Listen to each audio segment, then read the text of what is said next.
Now the man had relations with his wife Eve, and she conceived and gave birth to Cain. And she said, I have gotten a man-child with the help of the Lord. Again she gave birth to his brother Abel, and Abel was a keeper of flocks, but Cain was a tiller of the ground.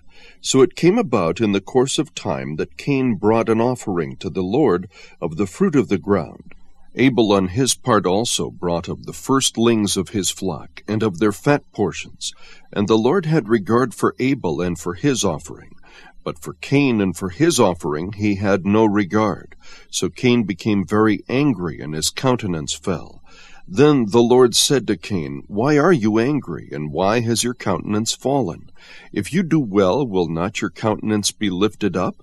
And if you do not do well, sin is crouching at the door, and its desire is for you, but you must master it.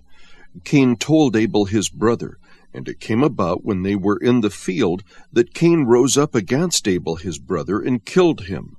Then the Lord said to Cain, Where is Abel your brother? And he said, I do not know. Am I my brother's keeper?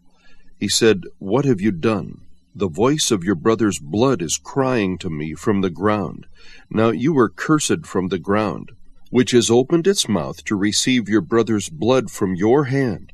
When you cultivate the ground, it will no longer yield its strength to you. You will be a vagrant and a wanderer on the earth. Cain said to the Lord, My punishment is too great to bear. Behold, you have driven me this day from the face of the ground, and from your face I will be hidden, and I will be a vagrant and a wanderer on the earth, and whoever finds me will kill me. So the Lord said to him, Therefore whoever kills Cain, vengeance will be taken on him sevenfold.